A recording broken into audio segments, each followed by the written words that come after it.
Esta semana comenzará el debate en comisión del proyecto de rendición de cuentas enviado la semana pasada por el Poder Ejecutivo.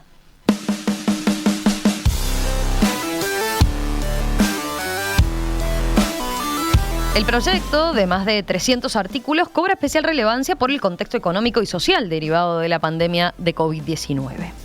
De hecho, horas después de que se presentara la iniciativa, oficialismo y oposición chocaron por el alcance del gasto previsto en la iniciativa. Además, varios artículos de naturaleza extrapresupuestal ya están calentando la discusión, incluso dentro de la coalición multicolor. Por ejemplo, el artículo que endurece los controles sobre los autocultivadores y clubes canábicos, que despertó un fuerte rechazo del secretario general de la Junta Nacional de Drogas, Daniel Radio. Esta mañana aquí en Perspectiva les proponemos tener un primer enfoque de este proyecto de ley de rendición de cuentas a través de un debate que van a protagonizar los diputados Sebastián Andújar, del Partido Nacional, y Gustavo Olmos, del Frente Amplio. A los dos, bienvenidos. Gracias por acompañarnos esta mañana. Buen día. Un gusto. Saludos para Gustavo. Acá estamos a las órdenes. Imagino. Olmos, ¿cómo le va? Sí, muy bien, buenos días. Un gusto saludarlos a toda la audiencia, Sebastián. Ya me hacían la advertencia previa. Claro, son muchos artículos, la discusión empieza esta semana. Está claro que queda todavía mucha cosa por terminar de estudiar, ¿no? Por el comparativo. Siempre el proyecto de rendición de cuentas implica sin duda mucho estudio para los diputados que están en la Comisión de Presupuesto y Hacienda. Pero bueno, por eso les proponíamos hoy un primer enfoque a partir de los elementos que ya se han delineado, que ya se han conocido, ¿verdad? Y sobre todo también de la concepción general. Ya acordamos con los diputados previamente, bueno, más o menos una dinámica del debate que va a tener en algunas respuestas van a tener un tiempo máximo de 2 minutos, en otras de 1 minuto, en función de la complejidad del asunto, sobre todo, y de cuando se trate de una primera respuesta o una réplica a algo que venían diciendo de la otra parte. Les propongo empezar ahora con una concepción más general. En general, a ver, ¿cómo ven esta rendición de cuentas en función del contexto económico que estamos viviendo? ¿Cómo ven su espíritu, su concepción? Empezamos por el diputado Andújar. Bueno, buen día. Muchas gracias. Esta rendición de cuentas creo que marca el sentido con el cual se ha venido manejando el gobierno desde que asumió. No solamente eso, también desde la campaña electoral. Y creo que, no por lo insólito, porque no debería ser insólito, pero sí lo que se destaca es aquello del éxito en el acierto, el éxito en que marcar las previsiones en este país se podía, y también se podía cumplir con ellas. En un contexto de excepción que no nos podemos abstraer por la circunstancia que estamos pasando, emergencia sanitaria, este gobierno ha podido navegar en una tormenta muy importante y manejar con una absoluta coherencia, ecuanimidad, transparencia y también con mucha dinámica lo que es el sentido del equilibrio entre la economía y la salud, priorizando siempre la salud, y eso ha quedado demostrado. O sea, creemos que si bien la emergencia sanitaria le ha impedido al gobierno realizar muchísimas cosas que se tenían previstas antes de entrar en ella, el gobierno se ha sabido manejar con forma exitosa en este tiempo y sobre todo en el año de gobierno que llevamos, y ha cumplido con todas las metas que se establecía así desde el principio, y también a la luz ya está en el resultado de cómo ha sido en materia presupuestal, porque el presupuesto quinquenal y todas las previsiones que ahí se incluían se han venido destacándose de forma absoluta. ¿Con qué? Entender que el centro son las personas, no distraerse de eso, y que las políticas que puedan ayudar a aquellos que se encuentran en mayor situación de precariedad lleguen al más necesitado y se puedan activar de la manera más eficiente como corresponde. Va por ahí, creo que es entender que un gobierno tiene un objetivo y los objetivos se pueden cumplir, a diferencia de lo que sucedía en otros años. Diputado Olmos, ¿qué dice usted sobre esta concepción general de la rendición? ¿Cómo ve este proyecto en este contexto económico? Comparto lo que decía el diputado Andújar, que esta rendición de cuentas viene en el sentido que viene siguiendo el gobierno. El problema es que el sentido que viene siguiendo el gobierno es la priorización del ajuste fiscal, como si no hubiera pandemia. En abril, en abril del año pasado, ya el presidente decía que nada indicaba que íbamos a estar peor y después estuvimos peor. La ministra, como en septiembre de Economía, decía que parecería que lo peor ya pasó y da toda la sensación de que la rendición de cuentas opera sobre esa lógica. O sea, no hay medidas de reactivación de la economía, no hay nada para ACE, a pesar de que tiene 130.000 usuarios más, no hay medidas que apunten a ayudar a superar la deserción que ha habido en la educación, que la propia rendición de cuentas dice que solo el 40% de los estudiantes logró seguir los cursos y participar en forma continua, y eso en secundaria, en el quintil inferior, es del orden del 28%. No hay nada para turismo y para cultura, que son sectores que han sido devastados por la pandemia. Y va más allá de lo que el propio gobierno se puso como meta. El gobierno plantea, cuando habla de la regla fiscal, decir, bueno, el gasto no puede crecer más allá del crecimiento del producto potencial, o sea, el crecimiento del producto sin tener en cuenta los factores coyunturales que hacen que uno crezca más o crezca menos. Bueno, ese producto potencial creció el año pasado un 2,3% y sin embargo el gasto solo creció un 0,6%. O sea, el gobierno tenía aún en su propia regla margen para hacer más cosas de las que hizo y no tomó ese camino. Y estamos viendo aquí en la rendición de cuentas una continuación de esa lógica con priorización de lo fiscal. Diputado Andújar, ¿qué responde usted a este planteo que hacía el diputado Olmos de que no hay medidas, por ejemplo, para apoyar la reactivación económica? A ver, yo creo que lo que acaba de expresar el diputado Olmos es una expresión literal de lo que hace el Frente Amplio, ¿no? El Frente Amplio lo que le está pasando es que no está admitiendo el éxito que está teniendo el gobierno. Yo entiendo que eso genere frustración, porque es normal, incomoda, le molesta. También el respaldo popular que tiene este gobierno, que es la demostración y es el resultado real de que las cosas se están haciendo bien, y creo que eso está explícito. Y estábamos acostumbrados, y creo que estaban acostumbrados a recibir rendiciones de cuenta en donde lo que se plasmaba era la corrección de errores y también de horrores que sucedían anteriormente porque no se cuidaba el gasto. Entonces ahora parece que cuidar el gasto, lograr que sea eficiente, es un ajuste fiscal y es mala palabra. Entonces me parece que lo que sucede, y esto no lo digo por el diputado, porque yo lo que encuentro es la expresión del Frente Amplio como oposición, es que frustra muchísimo que el gobierno tenga éxito y que tenga gran respaldo popular. Y esa es la definición que podemos decir hoy de cómo se viene trabajando. Diputado Olmos, ¿qué responde usted? Yo no creo que sea un tema de frustración. Lo que decía recién, o sea, aún con la propia regla que el gobierno se establece, termina gastando menos de lo que podría ser.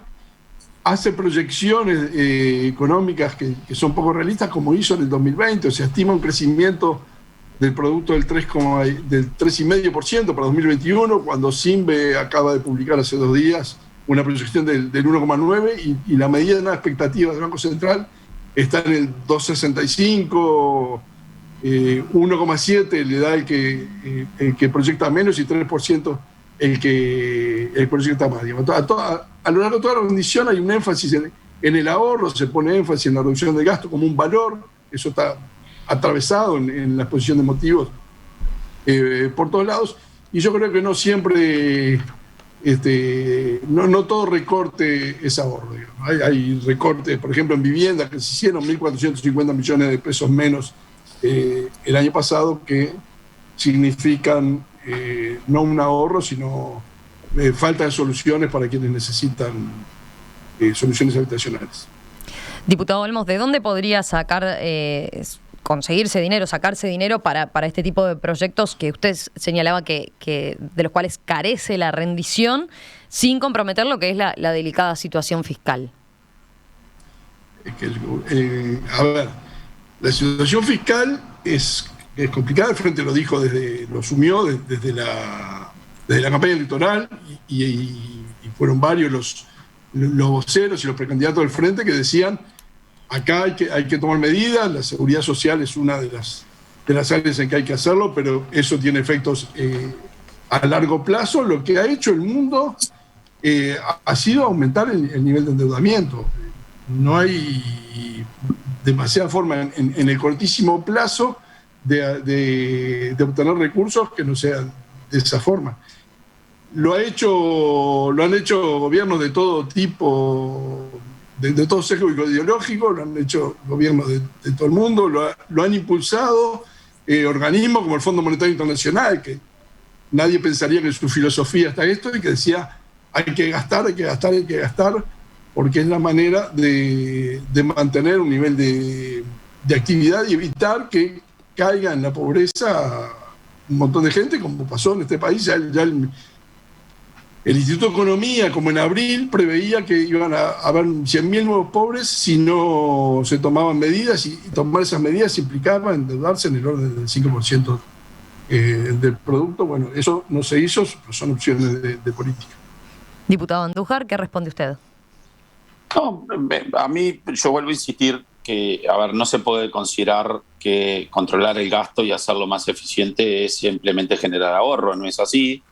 Eso es un concepto que yo creo que es equivocado, por lo menos desde mi biblioteca, y tampoco puedo considerar de que no se ha trabajado y no se ha invertido. En el 2020, por la pandemia, fuera de lo presupuestal, se volcaron 1.217 millones de dólares a la sociedad, una pérdida de ingresos de 2.000 millones. Se cumplieron además se cumplieron todas las estimaciones sin subir impuestos, porque en el mundo, si bien se ha volcado mucho dinero, también se han puesto nuevos impuestos hasta en los países más desarrollados para poder apalear la situación. Las medidas sociales, de políticas sociales, en cuanto al dinero que se volcó, fueron muy importantes. El MIDES incrementó y distribuyó en el entorno de los 144 millones. Las medidas de salud requirieron un gasto de 48 millones.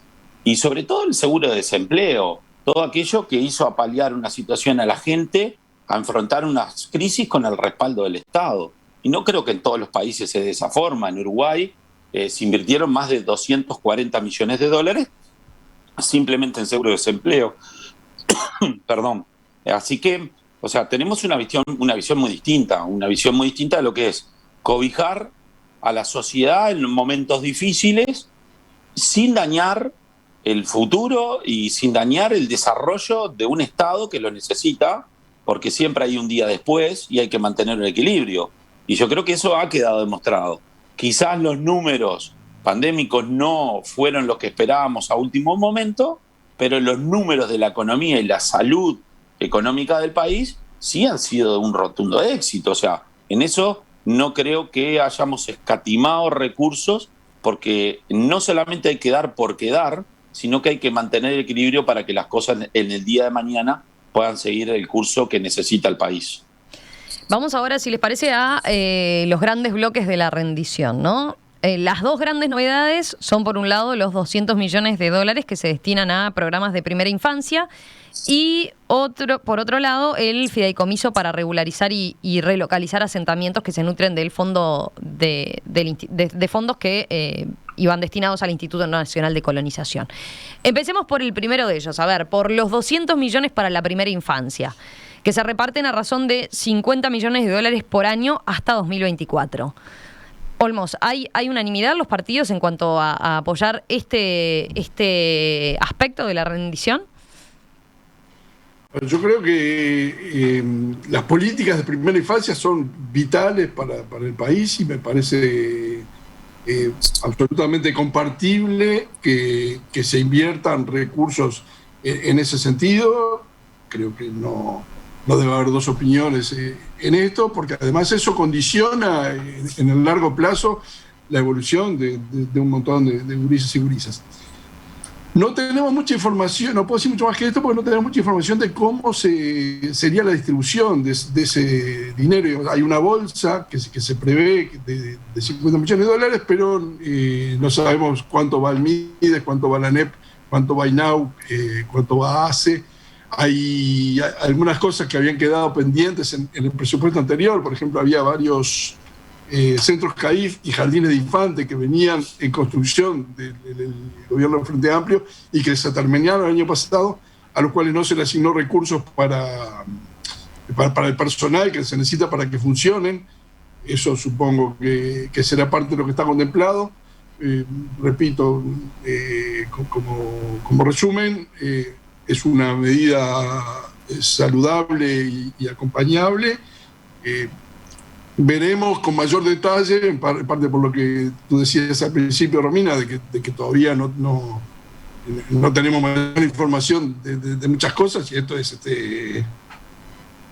vale tanto para Andújar como para mí y para todos los diputados. Es en el proceso de discusión donde uno va teniendo más elementos, cuál será el destino de esos fondos. Andújar, ¿qué señala usted sobre este aspecto de la rendición, el apoyo a la primera infancia? ¿Es suficiente, por ejemplo, el presupuesto? ¿Usted tiene algún detalle más de a dónde van esos recursos? Digo, porque están dispersos, ¿no? Hay mucha puntualización que está a lo largo del articulado, se ven distintos aspectos de la rendición, bueno, de qué es lo que se prevé hacer en realidad con esos fondos, ¿no? Y qué distintos tipos de asistencia hay. Sí, a ver, insuficiente o suficiente en estos tiempos es muy difícil de calificar. Creo que insuficiente es nada.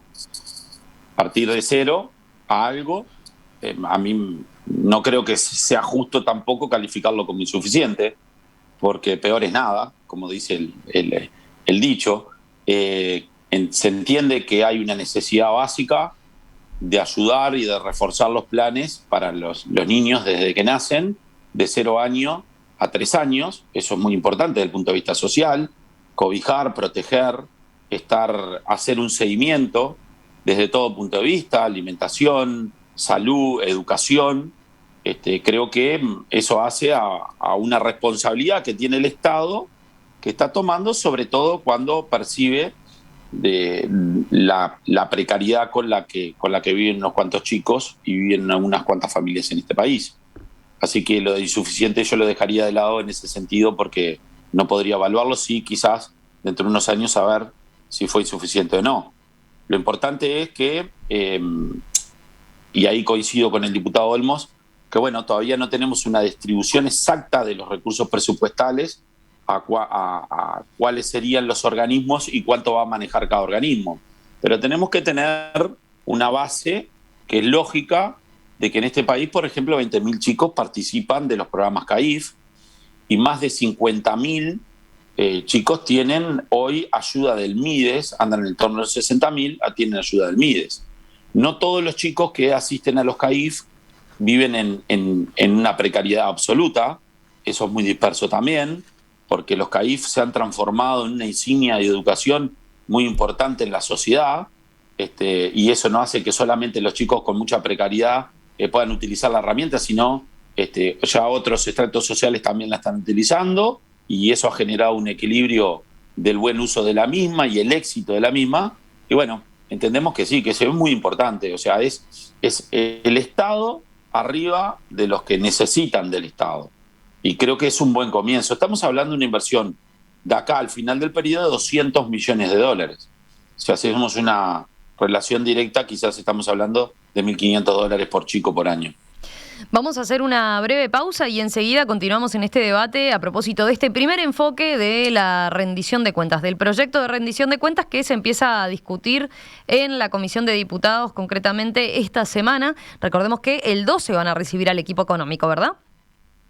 El 12 recién, faltan unos días. La semana que viene es que comienzan entonces con ese detalle. De todas formas, ya ingresó y van a empezar a analizarlo ustedes en estos próximos días. Volvemos enseguida, porque quedan muchos más aspectos. Por ejemplo, nos queda el tema de la relocalización y regularización de asentamientos a partir de fondos que se destinan, que se redirigen del Instituto Nacional de Colonización. Nos queda el tema de los controles a lo que son clubes de cultivos y autocultivadores de marihuana. Nos queda, por ejemplo, los recursos destinados a la educación. Tengo preguntas de los oyentes que consultan, por ejemplo, qué pasa con algunas disposiciones particulares, como los depósitos en bancos privados que se les permite hacer ahora a dependencias estatales, el tema de la retribución del presidente. Bueno, enseguida volvemos con esos aspectos. Esta semana comienza el debate en comisión del proyecto de rendición de cuentas.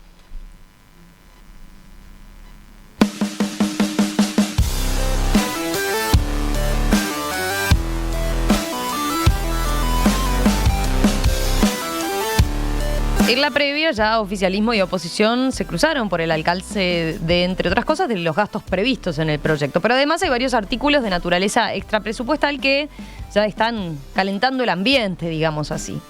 Bueno, de eso es que estamos conversando esta mañana a través de un primer enfoque, como lo hemos definido, a través de un debate con los diputados Gustavo Olmos, del Frente Amplio, y Sebastián Andújar, del Partido Nacional.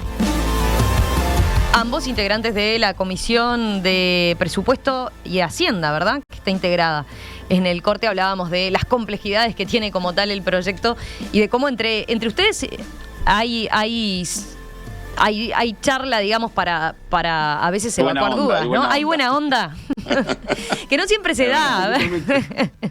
Hay diálogo, pueden discutir políticamente, pero no se percibía buena onda. Yo les decía recién en la pausa eso, cómo se llevaban, porque veía cierta sintonía. Incluso me decían eso, que cuando tienen estas complejidades, bueno, se consultan, se preguntan, más allá de que se requiere todo un máster, ¿no? Para pasar. ¿Cómo es el título de diputado se adquiere después de pasar por la comisión esta? Eso dice que para recibirse de legislador hay que pasar por el presupuesto integral con Hacienda. Pero yo creo que hay un componente que es que terminás siendo compañero de trabajo. Estamos 45 días metidos ahí adentro, recibiendo delegaciones, corrigiendo cosas, buscando acuerdos, y eso se hace, el trabajo en comisión se hace normalmente en buen clima. Andújar, usted iba a decir. No, es así porque lo importante es, hay muchas cosas que se logran por consenso y en eso hay que trabajar. Y también hay muchas cosas que yo participé como oposición también de estos escenarios. Yo en el gobierno anterior era oposición y también fui integrante de la misma comisión. Y hay muchas cosas que creo que son de sentido común, que es corregir y perfeccionar una ley como esta. Y en eso yo destaco, porque el año pasado en el presupuesto nacional el Frente Amplio tuvo actitud de poder perfeccionar también, y muchas cosas se votaron por consenso y se modificaron por consenso, que eso es muy importante. No solo el voto, sino la modificación para hacerlo esto algo mejor, y hay que destacarlo, y eso hace del trabajo, es el resultado de un trabajo, como decía Olmos, de tanto tiempo de estar en el mismo ámbito y bueno, entender que existen también ese tipo de códigos, sin perder lo que es la concepción y el objetivo que tiene cada uno. Por eso somos partidos políticos distintos, y uno es oposición y otro es gobierno. Exacto. Bueno, les propongo ir a otra de estas novedades que trajo la comisión, el proyecto de rendición de cuenta, que es este fideicomiso para la relocalización y regularización de asentamientos, ¿no? Ese fideicomiso se nutre, según lo que establece el texto, con lo que es la redirección de dos impuestos que originalmente van al Instituto Nacional de Colonización, ¿no? El impuesto adicional al impuesto a las transacciones patrimoniales sobre los inmuebles rurales y lo que se llama la sobretasa del impuesto al patrimonio. Se espera recaudar aproximadamente unos 20 millones de dólares anuales de esta forma, y bueno, este ha sido uno de los puntos quizás... puede ser uno de los puntos más debatidos seguramente y cuestionados, por ejemplo, por el Frente Amplio. Empecemos por el diputado Olmos. ¿Por qué lo cuestiona concretamente? A ver, hay un cambio político respecto a la colonización. El Frente Amplio hizo un gran esfuerzo en ese sentido de comprar más carteras, más tierras, generar más colonos, y ha habido en este gobierno un cambio que se expresa primero que nada en la ley de urgente consideración, cuando en algunos artículos se modifica que el colono no tiene obligación ni de vivir en el predio ni de trabajar la tierra. O sea, se puede convertir en un arrendatario, un arrendador, mejor dicho, que simplemente obtiene una tierra a precio subvencionado por parte del Estado y la rienda en el mercado, a precio de mercado, haciendo la diferencia. Bueno, acá hay otro paso en ese sentido de debilitamiento de la política de colonización. Que los asentamientos son un problema y que hay que meter recursos en eso, es indudable. Llama la atención que las inversiones en vivienda en el año 2020 se recortaron, se bajaron 1.450 millones de pesos, y eso está a contrapelo, digamos, de esta medida que se está tomando. Andújar, ¿usted cómo lo defiende este artículo en particular? Bueno, me parece que, primero que me da gusto defenderlo porque, a ver, antecedentes. Nuestro país hoy tiene entre 600 y 700 asentamientos. Eso involucra a centenares de familias que viven allí, miles de personas que están viviendo. Los asentamientos es igual a precariedad, a mal vivir. Y eso es una realidad y no podemos tapar el sol con un dedo en cuanto al objetivo que se tiene, que creo que no solamente es muy noble, sino que es muy justo. Hay que entender que hay chicos que se están criando en esos lugares que no conocen lo que es un sanitario, tienen 10, 12 años, no saben lo que es darse una ducha de agua caliente, no saben lo que es una estructura de vivienda, y creo que es una prioridad, punto. No creo, entiendo que es una prioridad, y tengo que defender esto porque también es un compromiso que no solamente es un compromiso del 2019, es un compromiso del 2014 y de quienes legislaban antes todavía y recorrían todo lo que era Montevideo, la zona metropolitana y Canelones, que son los lugares que más perjudicados o más problemas en cuanto a este tema tienen.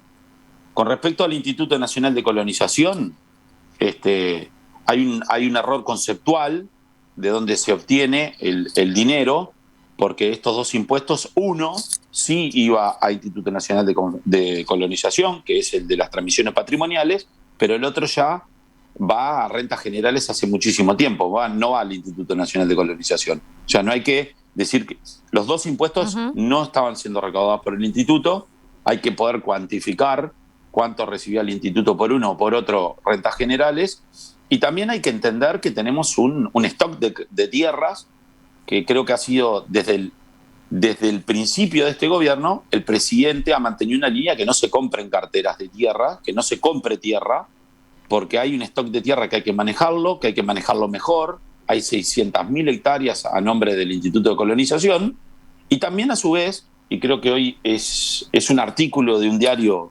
matutino, que es una entrevista al director del Instituto de Colonización, que se va a procesar una auditoría. Hay muchísima deuda con los colonos. O sea, la salud económica del instituto también está dependiendo del endeudamiento que tienen los colonos con ella.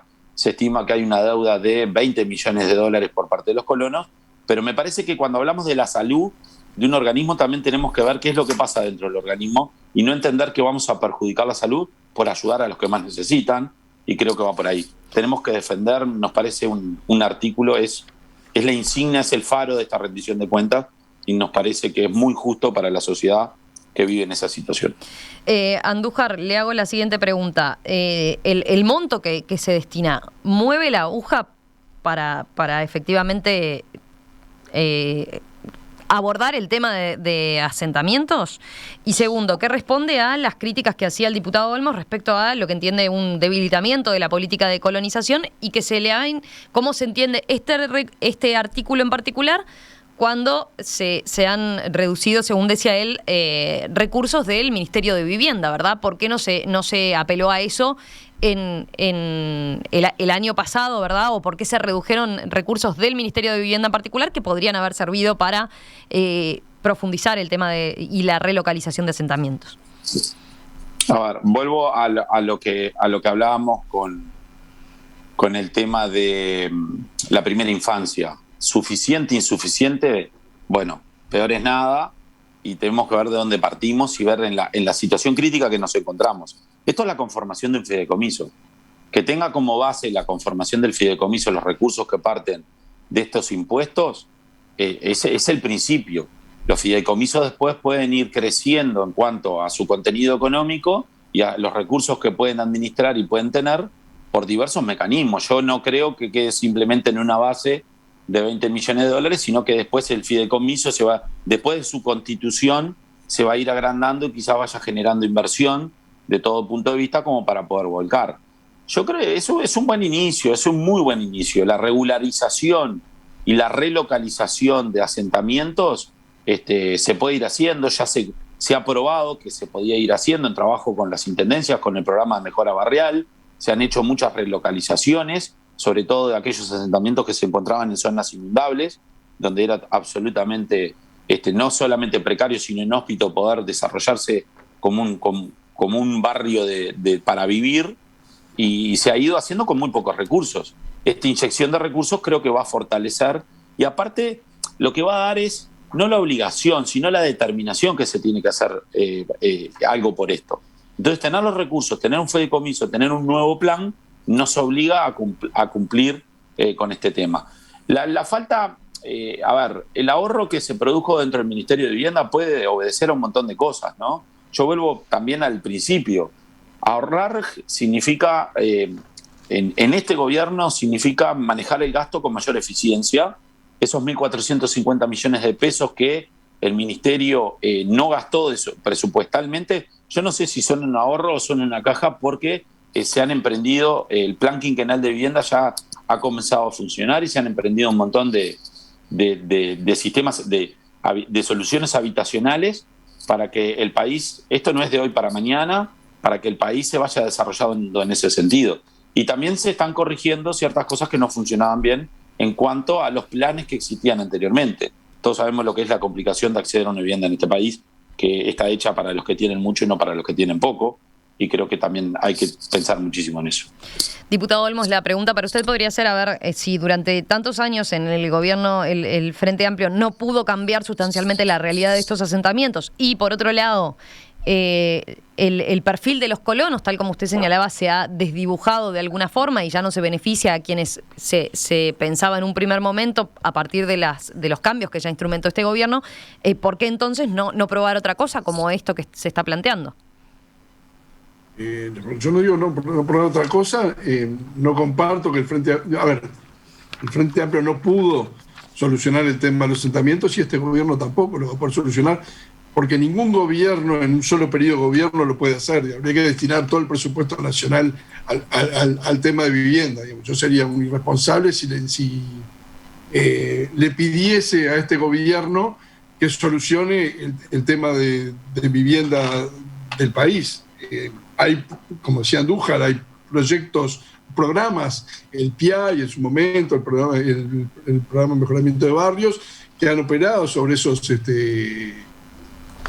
asentamientos, y tenemos casos muy, muy evidentes donde ha habido realojos, y eso ha sido una política distinta. Yo creo, de todas maneras, que el recorte en vivienda puede tener muchas explicaciones, pero hay cosas, por ejemplo, se recortaron, se hacían 2 llamados a cooperativas de vivienda anualmente y se pasó a hacer uno solo. O sea, hay medidas que fueron en el sentido de recortar los recursos, de no ejecutar todo lo que tenían, aunque había condiciones para hacerlo. Y eso me parece que no contribuye en el sentido de solucionar los problemas de vivienda, que son no son solo los de los asentamientos, también son de los sectores medios, que tienen capacidad de pagar un alquiler, pero no tienen capacidad de ahorro para hacer la entrega inicial que necesitan para adquirir una solución de vivienda. Hacemos una breve pausa y enseguida vamos a otro de los puntos más polémicos. Por ejemplo, lo que tiene que ver con la ubicación de la dirección de los productores autorizados y clubes de cannabis registrados ante el IRCA. ¿Qué va dejando la primera lectura de la rendición de cuentas?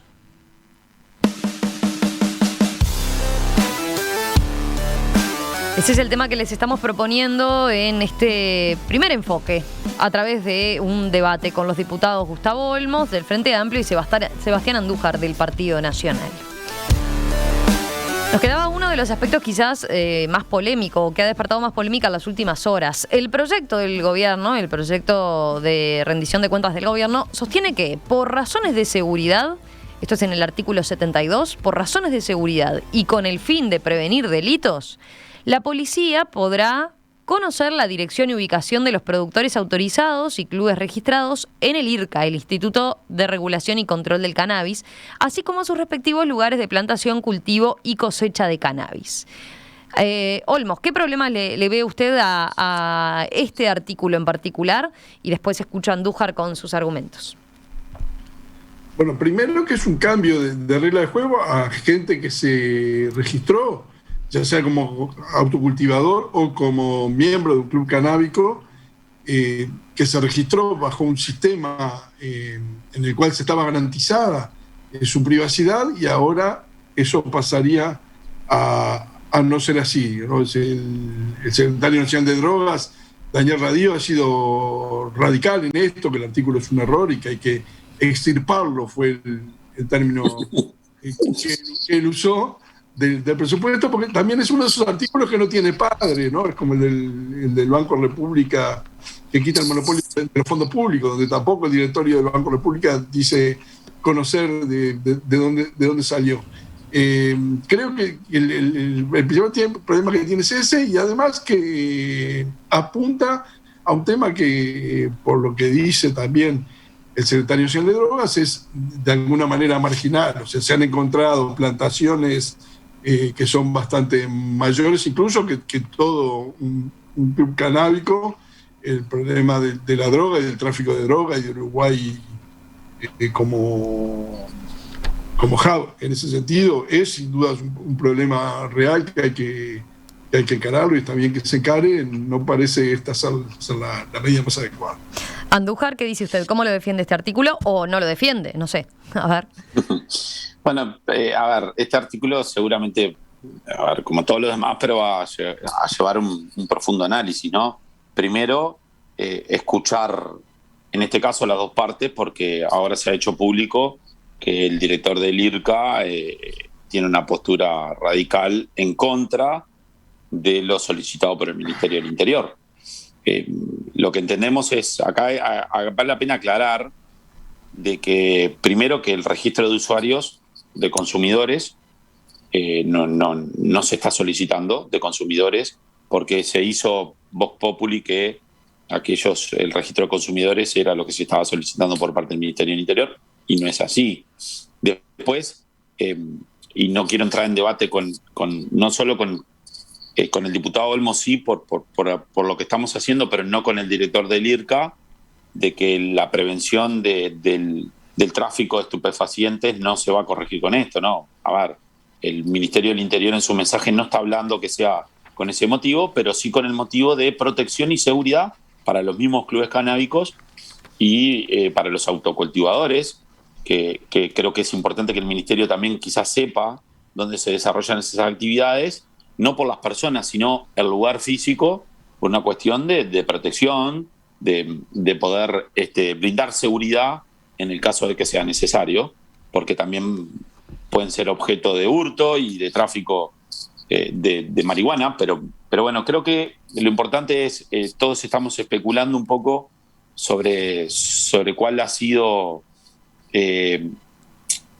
la sustancia por la cual se redacta este artículo, que quizás se pueda mejorar en su redacción y quitar dudas, al modificar la redacción, quitar dudas sobre lo que es la privacidad y buscarle alguna vuelta, pero sobre todo escuchar al ministro del Interior y al director del IRCA, en este caso, a ver a qué puerto podemos llegar y bueno, y cuál fue el espíritu del mismo, para todos tener una visión mucho más completa. El secretario nacional de la Junta Nacional de Drogas, Daniel Radío, que también es el titular del IRCA, fue contundente el viernes, ¿no? Nosotros aquí lo entrevistábamos en Perspectiva y él decía eso, hay que extirparlo, sostuvo que esto era un problema para la coalición de gobierno, y que entendía que se estaba engañando a los usuarios si ahora se les pasaba esta localización a el Ministerio del Interior, a los usuarios, no a los consumidores, sino me refiero a los clubes canábicos y los autocultivadores. Por otro lado, en las últimas horas se conoció, entre otras cosas, argumentos de parte del Ministerio del Interior, ¿no? Del propio subsecretario Guillermo Maciel, que señalaba esto, la disposición en la rendición de cuentas como para prevenir el delito, recalcaba él, ¿no? Diputado Olmos, usted que dice, Maciel señalaba, se ha robado, se ha rapiñado y hasta se ha llegado a copar los lugares donde se está cultivando marihuana. Nuestro objetivo es combatir el tráfico ilegal de esta droga cuando es robada, decía él. Claro. ¿Puede establecerse alguna mejora en el articulado que contemple este otro aspecto? A ver cómo lo ve. En realidad el Ministerio del Interior tiene instrumentos para actuar en esos casos. No es cierto que en todos los casos sea secreto la información. Se puede ser brindada por acuerdo del autocultivador o del club canábico, y también puede ser brindada como toda otra información en todo otro ámbito, un proceso de investigación policial o por parte de la justicia. Lo que no parece adecuado es que sea al barrer toda la base de datos, que si bien, como dice el diputado Andújar, no es que estén pidiendo los datos de las personas, si yo identifico las direcciones, reduzco las personas a quienes viven en ese domicilio. Sebastián Andújar, ¿usted quiere agregar algo, diputado Andújar? Estoy pensando en también el argumento ese de la seguridad, ¿no? Uno lee esto y dice, bueno, pero ¿de cuántas localizaciones estamos hablando? ¿Y cómo se le puede efectivamente brindar seguridad desde el Ministerio del Interior para evitar este tipo de robos y hasta acopamiento, como señalaba el propio subsecretario Maciel, ¿no? Primero creo que hay que bajarle, hay que achicar el pánico, como se dice en la jerga más popular. Hay que achicar el pánico sobre esto.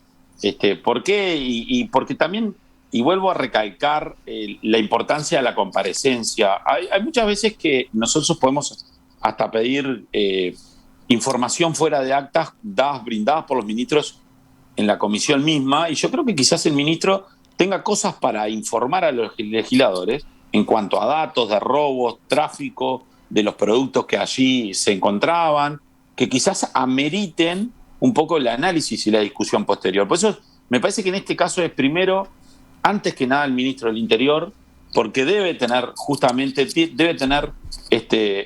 esa justificación de por qué se encuentra este artículo, pero bajándole el pánico. Me parece que esto de la exposición personal y ese pánico que se ha creado, porque si soy consumidor, soy usuario de algún club canábico, voy mañana a estar expuesto y todo el mundo lo va a saber. No se trata de eso, no se trata de esa exposición, ni la violación de la intimidad de las personas. Entonces, ese pánico creo que lo tendríamos que bajar un poquito y escuchar al ministro. Y el ministro quizás tenga muchos datos para pasarnos sobre que hay un problema. Si no, este artículo no estaría acá.